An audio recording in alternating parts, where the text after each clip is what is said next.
My sister Marjorie leaned toward our mother and whispered, "Happy birthday, Mom."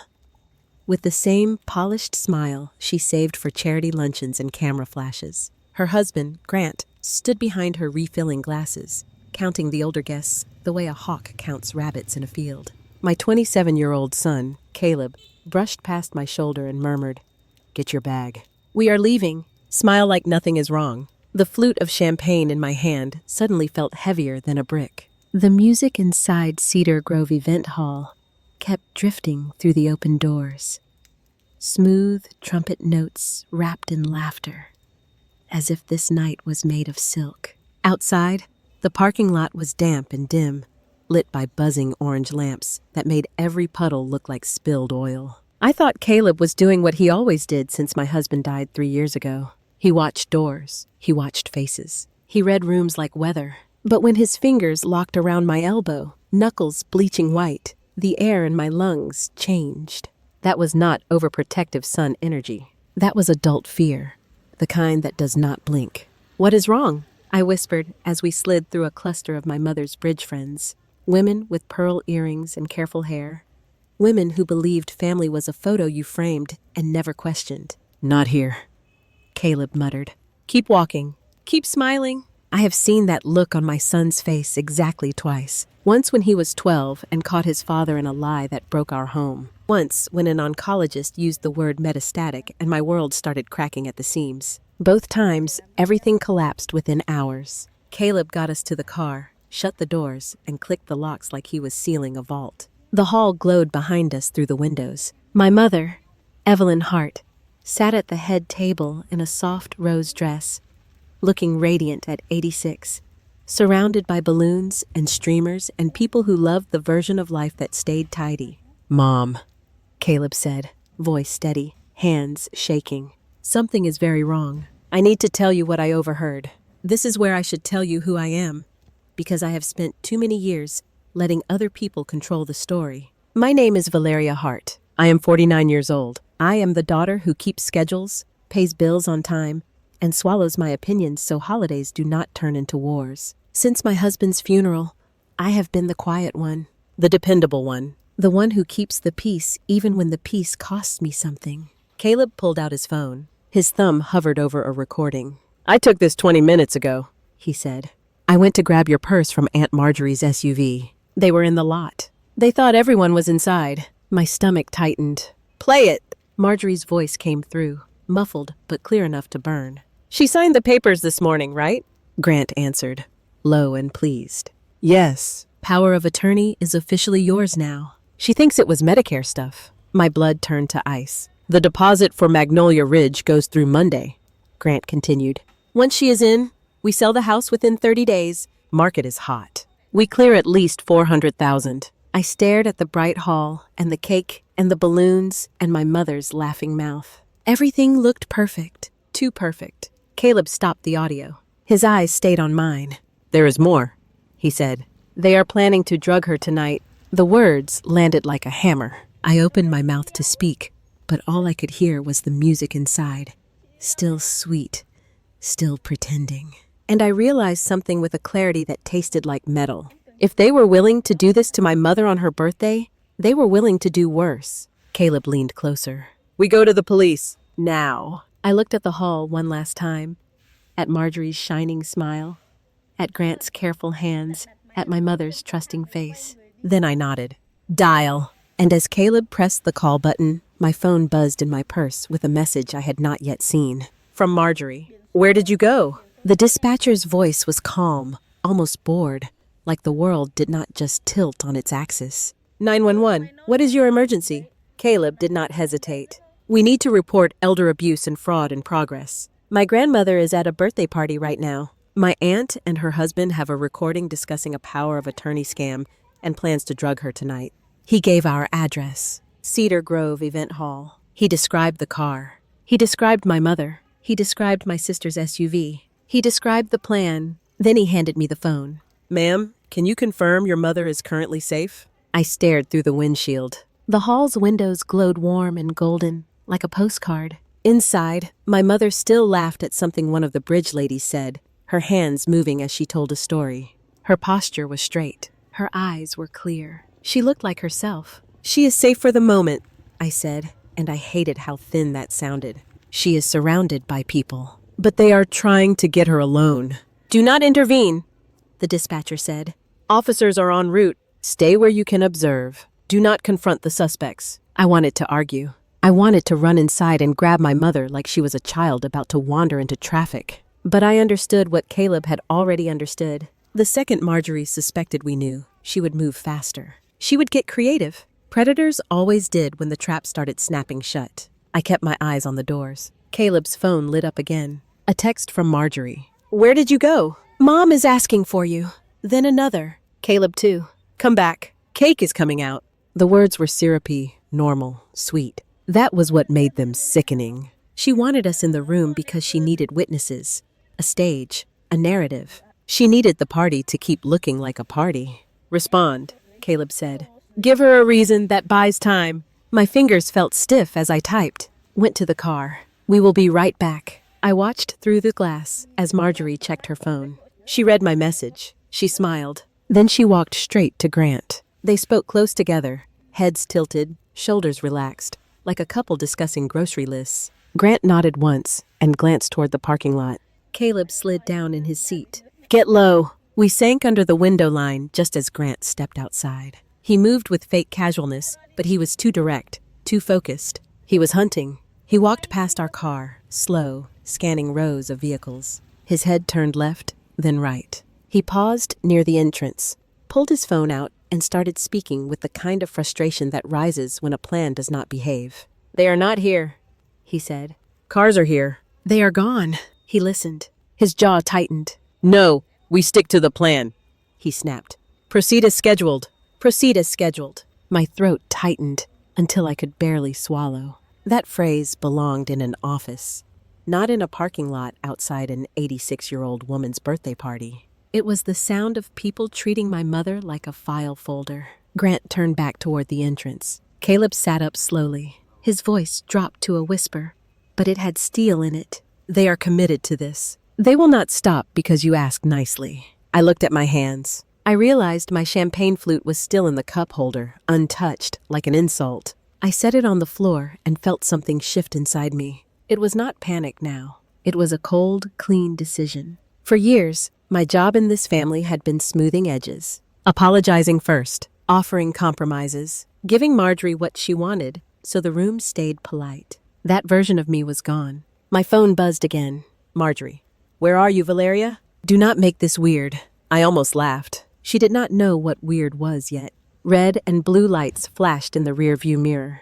3 police vehicles rolled into the lot without sirens, sliding into the shadows like they belonged there. A man in uniform stepped out, scanned the crowd near the doors, and walked straight toward us with purpose. Caleb cracked the window.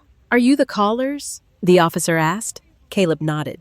"Yes, I am Caleb Miller. This is my mother, Valeria Hart." The officer introduced himself as Officer Langford. His eyes were sharp, tired, trained. He listened to the recording with his head slightly angled, like he was catching every syllable. When the words "drug her tonight" came through, his mouth flattened. "You did the right thing by leaving," he said. "Do you know what substance they intended to use?" "No," Caleb answered. "But they said Grant has something in his jacket." Officer Langford nodded once. "Here is what we do," he said. 2 plainclothes officers will enter and observe. We do not want them spooked. You 2 will go back inside. You will act normal. You will not confront anyone. You will stay close to your mother. If anyone attempts to give her food or drink, you will not stop them physically. You will signal us." My heart pounded. My instinct screamed to grab my mother and run, but I forced myself to breathe through it.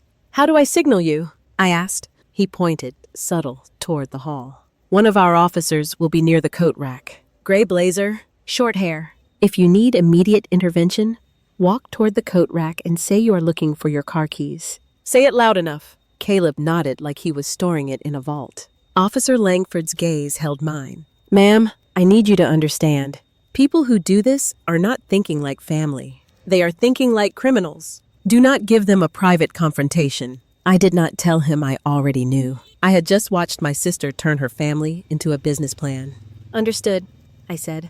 He gestured toward the doors. Go. Caleb and I walked back across the lot like we were heading towards something ordinary. Every step felt like stepping onto thin ice. The hall's warmth hit my face as the automatic doors opened. Laughter and music wrapped around us again.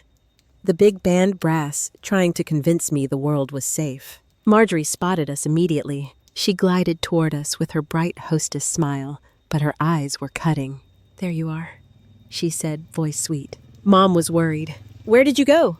I let my face soften, the way I had trained myself to do for years. "Car trouble," Caleb added smoothly. "We handled it." Marjorie's smile stayed, but her gaze flicked to Caleb's hands, then to my purse, then toward the entrance, like she was checking for tails. Her eyes lingered on the coat rack area for half a second. Then she laughed lightly. "Well, you missed Mom's little speech." She thanked everyone, especially you. The words tasted like poison. I looked past her to the head table. My mother was mid-laugh, mouth open, eyes bright. She was tapping her fingers to the music, completely present. I moved toward her with a smile that felt like a mask glued to my skin. Caleb stayed half a step behind me, close enough that I could feel his steady heat. I sat beside my mother and took her hand under the table. Her skin was warm. Alive. Real. "There you are," she said happily. "I was just telling Dorothy about the year your father tried to grill burgers in the rain." "Sounds like him," I said, and my voice did not break. Marjorie hovered behind my chair like a shadow. "Mom," she said brightly. "Paul and I were thinking we could drive you home after this. Save Valeria the trouble." There it was. The grab. The isolation. The door closing. I kept smiling. "Oh, that is sweet," I said. "But Caleb and I will take her. We want a little time together." Marjorie's expression flickered. Just a hairline crack. Then she smoothed it. "Well," she said, "we do have some paperwork to go over tonight. Medicare stuff. Deadlines." I squeezed my mother's hand under the table. My mother blinked. "Paperwork?" Marjorie leaned in, voice gentle, rehearsed. "Just a few documents. Nothing to worry about." "I am trying to make things easier for you, Mom." Easier. That was the word predators loved. They wrapped theft in kindness. They called Cage's care. I kept my eyes on Marjorie and smiled like we were still sisters. "Of course," I said. "We will figure it out." Then my mother turned to me, eyes clear as glass, and said, "Valeria, why do you look like you are about to cry?" And behind Marjorie's shoulder, near the coat rack, I saw him. Gray blazer, short hair, not smiling, watching. The game had started. Marjorie did not retreat. She adjusted. That was the first lesson I learned watching her that night. When the door closed in one direction, she did not hesitate. She pivoted and tried another. She disappeared for less than 5 minutes and returned with a small gift bag, pastel paper, tissue folded just right. The kind of bag that announced thoughtfulness, care, love. She placed it gently on the table in front of my mother. "Mom, I almost forgot," she said, voice warm. "I brought you something special. You mentioned last week you have been having trouble sleeping." My stomach dropped. My mother smiled, touched. "Oh, honey, you already did too much." "It is nothing," Marjorie said. "Just a little herbal tea. Chamomile, valerian, lavender. Natural. No chemicals. It really helps calm the mind." Natural. That word again. Safe words criminals used when they wanted you to stop asking questions. I felt Caleb shift beside me. He had noticed it too. I reached for the bag. "That is sweet. May I see?" Marjorie's hand shot out, light but fast, resting on the bag like an anchor. "They are individually wrapped. I did not want them to get crushed." Her smile stayed, but her eyes sharpened. "A warning." My mother looked between us. "Girls?" I forced a laugh. "I just want to see the brand. I have been having trouble sleeping too." For a fraction of a second, Marjorie hesitated. That was all I needed to know. She released the bag. I opened it carefully. 3 small boxes of tea, seals intact, labels clean. Everything looked normal. That was what made it dangerous. Whatever Grant had planned did not need to be obvious. It only needed to work once. "These look lovely," I said, turning to Caleb. "Why do not you put these in the car for Grandma? We will make sure she gets them home safely." Caleb understood immediately. He stood, took the bag, and smiled at my mother. "I will be right back." "That is not necessary," Marjorie said quickly. Too quickly. Caleb was already moving. My mother laughed. "Such a good boy." Marjorie's smile began to crack at the edges. She exhaled and regrouped, turning her attention elsewhere. Doctor! Harlan made it, she said lightly, following my gaze across the room. I saw him then, tall, thin, crisp white coat that did not belong at a party. He stood near the bar, talking quietly with Grant, nodding like a man collecting data. Doctor! Harlan, the authority, the seal of approval. He has been so worried about Mom lately, Marjorie continued. He thought it would be good to check in. Check in. I felt heat rise behind my eyes. At her birthday party? Sometimes environment matters, Marjorie said. He likes to observe patients in natural settings. Natural again. Doc. Harlan approached our table with professional ease. Mrs. Hart, he said to my mother. Happy birthday. You look wonderful. My mother beamed. Thank you, doctor. I feel wonderful. That is excellent to hear, he said. I was hoping to ask you a few questions. Just a quick cognitive check. Nothing formal. I leaned forward. Is this an appointment? He paused. Not exactly. Then we can schedule one, I said calmly. During office hours. With consent forms. Dar! Harlan glanced at Marjorie. She nodded, almost imperceptibly. It is really just a conversation, he said. Orientation, memory, basic awareness. My mother frowned slightly. Why would I need that tonight? Marjorie touched her arm. Mom, it is just to put our minds at ease. You know how doctors are. I watched my mother's face. I had known her my entire life. I knew when she was confused. I knew when she was tired. I knew when she was being patronized. She was none of those things right now. Doctor, I said, keeping my voice level. What exactly will you do with the answers from this conversation? He cleared his throat. That depends. Depends on what?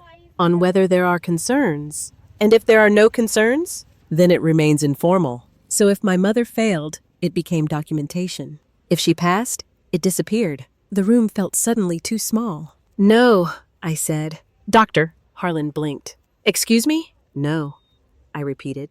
My mother is not participating in any medical assessments at her birthday party. Marjorie's voice sharpened. Valeria, you are overreacting. I turned to her. You brought a doctor to evaluate her competency in front of her friends. That is not care. That is a setup. A few heads nearby turned. The bridge ladies paused their conversation. The air shifted. Dar. Harlan straightened. Perhaps another time, he said stiffly. Perhaps, I agreed. He walked away. My mother stared after him, then looked at me. Her eyes were clear. Alert. Furious. Valeria, she said quietly. What is going on? This was the moment I had been dreading. The moment when silence stopped being protection and became betrayal. I leaned closer. Mom, I think some people are trying to make decisions for you without your consent. She followed my gaze to Marjorie. Marjorie's face drained of color. Is that true? My mother asked. Mom, Marjorie said, voice trembling now. I am just trying to help you. Help me do what? Marjorie opened her mouth, closed it. Grant appeared at her shoulder, smooth as oil. Mrs. Hart, he said. We just want to make sure you are safe. My mother laughed once. Sharp, dry. I have been safe for 86 years. The lights flickered. Once. Twice. Then the room dropped into darkness. Gasps rippled through the hall as emergency lighting kicked in, bathing everything in red. Ushers moved calmly, flashlights out, guiding guests toward exits. This happens all the time, someone said. Transformer down. I did not believe in coincidences anymore. In the dim light, I saw Grant's hand close around my mother's arm. Let us get you outside, he said. Fresh air. His grip was too tight. Stop, I said, stepping between them. Valeria, he warned, low. Do not make this difficult. Let go of her. Mom, Marjorie said urgently. We just need to move you. My mother straightened. No one is moving me anywhere. And then a voice cut through the chaos. Actually, it said, calm and unmistakable, no one is moving anyone. Officer Langford stepped into the red light. His badge caught the glow. Grant's face collapsed. Several officers appeared around the room, no longer pretending to be guests. Mr. Reeves, Officer Langford said, we need to speak with you. What is this? Grant demanded. An investigation, Langford replied, including the unprescribed sedatives found in your jacket pocket. Grant opened his mouth, closed it. Marjorie's knees buckled. She grabbed the table to steady herself. My mother looked at me, then at Caleb, who had reappeared at my side, eyes blazing. What did you just save me from? She asked. I squeezed her hand. Everything, I said. And in that moment, as the party dissolved into sirens and whispers and consequences, I knew one thing for certain.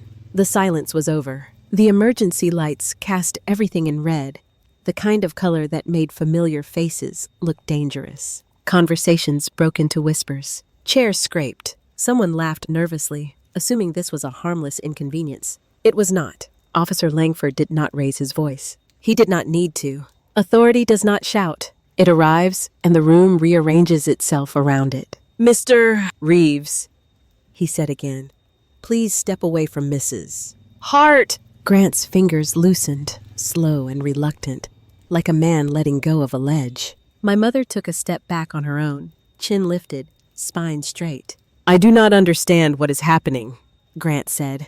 "This is a family matter." "No," Langford replied. "This is a criminal one." Two officers closed in, flanking Grant with quiet precision. One of them slipped on gloves and reached into the inside pocket of Grant's jacket. "What are you doing?" Grant snapped. The officer withdrew a small amber vial. "Do you want to tell me," Langford asked calmly, "why you are carrying prescription sedatives that are not prescribed to you?" Grant's mouth opened, closed, opened again. "I do not know how that got there." My mother let out a short, incredulous laugh. "Of course you do." Across the room, Marjorie backed away from the table, shaking her head as if denial might erase the last 10 minutes. "This is insane," she whispered. "You are humiliating us." Humiliating? The word landed wrong. Heavy, off balance. "No," I said, stepping forward. My voice surprised me. It was steady, loud enough. "You humiliated yourselves the moment you decided my mother was worth more incapacitated than alive." A hush rippled outward. Officer Langford turned slightly, acknowledging me without interrupting the process. "Mrs. Hart," he said to my mother, "we believe there has been an attempt to coerce you into signing legal documents under false pretenses. We also believe there was an intent to administer medication without your consent." My mother absorbed that with terrifying clarity. Marjorie found her voice. "Mom, please, this is not what it looks like." "What does it look like?" my mother asked. Marjorie gestured helplessly. "We were just trying to help you. You have been confused lately." "Confused?" My mother's voice cut clean through the red-lit room.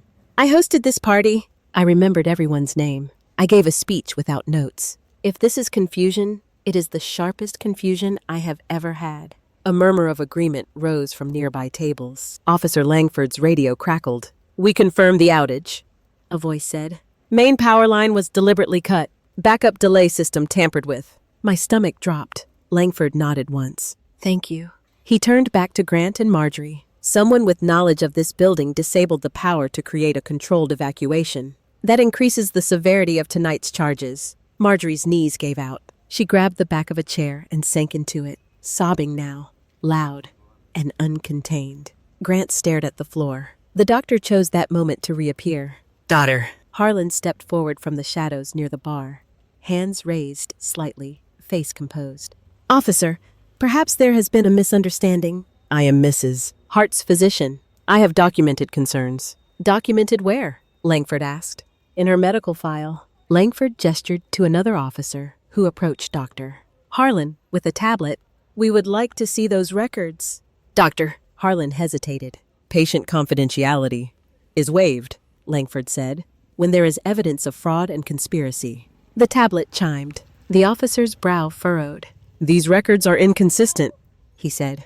"Dates do not align. Notes appear copied and pasted." My mother turned to Dr. Harlan slowly. "You have been my doctor for 15 years. "Yes," he said, eyes darting. "And you were willing to label me incompetent to help my daughter sell my house." He did not answer. "That is what I thought," she said. Caleb reappeared beside me, breathing hard. "The tea," he whispered. "Field tests came back positive. Strong sedative." I closed my eyes for 1 second. Then I opened them and looked at Marjorie. She was no longer crying prettily. She was unraveling. "I did not think it would go this far," she said. "We needed the money. The house was just sitting there. She did not need all that space." My mother stood. The room stilled. "You decided," my mother said, "that my life was an inconvenience." Marjorie looked up, mascara streaked. "Mom, please!" "No," my mother said. Do not call me that. The officers moved in then, guided Marjorie and Grant away from the table. Hands behind backs, metal cuffs clicking shut, loud and final. Someone gasped. Someone whispered my sister's name, like it was a prayer. Doctor! Harlan was escorted separately, his face gray, his authority stripped down to a man in a coat who made very bad choices. As they were led past us, Marjorie twisted toward me. You did this, she hissed. You always wanted to ruin me. I stepped closer. No, I said quietly. I wanted to protect my mother. You ruined yourself. Officer Langford approached my mother with a gentleness that felt earned. Mrs. Hart, we will need you to come with us to make a statement. My mother nodded. Of course. She turned to me, eyes bright, unafraid. Valeria, she said, I am very glad you stopped being polite. I felt something break open in my chest. As the guests were ushered out, the party dissolved into a crime scene. Balloons sagged. Cake sat untouched. Music died mid-note. I watched my sister disappear through the doors in handcuffs. I did not cry. Outside, the night air was cool and clean, like a line drawn between before and after. Caleb stood beside me, shoulders squared. You okay? He asked. I nodded. I am done. Done being quiet. Done smoothing lies. Done protecting people who would sell my mother for $400,000 and a clean conscience. Behind us, the lights of Cedar Grove Event Hall flickered back on. It did not matter, because some things, once exposed, never go back into the dark. The police station smelled like burnt coffee and old paperwork. The kind of place where lies came to die slowly. My mother sat across from a metal table, her hands folded neatly, answering questions with the same clarity she had used her entire life. Dates, names, details, no hesitation, no confusion. When the officer finished, he looked at her with something close to respect. Mrs. Hart, you understand that the power of attorney documents your daughter had you sign will be voided immediately. Good, my mother said. They never belonged to her in the first place. Grant and Marjorie were processed separately. I did not ask to see them again. Some conversations end the moment the truth is spoken out loud. Dr. Harlan's medical license was suspended before sunrise. The forged notes, the copied assessments, the convenient diagnoses had unraveled faster than he expected. Authority only works when people believe it is clean. By morning, the house was safe. My mother's house, the one with the creaking front step and the rose bush she planted the year I left for college. The one Marjorie had already priced in her head. We sat at the kitchen table, sunlight cutting across old wood, steam rising from untouched coffee. I almost lost everything, my mother said quietly. No, I corrected her. You almost learned who wanted to take it. She smiled at that. A small, sharp smile. There is a difference. Caleb leaned against the counter, arms crossed, watching us the way he always did when he thought danger might still be hiding in corners. They will try to explain it, he said. They will say they meant well. I know, my mother replied. People always do. She reached for my hand then. Her grip was steady. Valeria, she said, thank you for choosing me over peace. The words hit harder than anything that night. For years, I had believed silence was love, that keeping family comfortable was the same thing as keeping them safe. I was wrong. Silence had been the tool that let Marjorie sharpen her plans in the dark. That morning, I called a lawyer, a real one, not a friend of the family, not someone recommended at brunch. I changed passwords. I locked down accounts. I documented everything. The quiet version of me did not survive that night. Marjorie was charged with elder abuse and conspiracy. Grant with attempted unlawful restraint and possession of controlled substances. Their explanations did not matter. Their intentions did not matter. Only their actions did. My mother stayed in her house. She hosted Sunday dinners again, louder this time, unapologetic. She stopped answering calls she did not want to answer. She stopped signing papers she did not understand. She stopped explaining herself. As for me, I stopped asking for permission to protect the people I love. Sometimes I replay that moment in the parking lot when Caleb grabbed my elbow and told me to leave. If I had smiled and stayed, if I had ignored the fear because it felt inconvenient, my mother would be in a locked room right now, wondering what she did wrong. Instead, she is free. So here is my question, and I mean it honestly. Was I wrong for calling the police on my own sister and letting her be arrested at our mother's birthday party? Or was that the moment the silence finally did what it should have done all along and ended? If you were in my place, what would you have done? And if you want to know what happened when Marjorie realized the house was never going to be hers, that is a story for another night.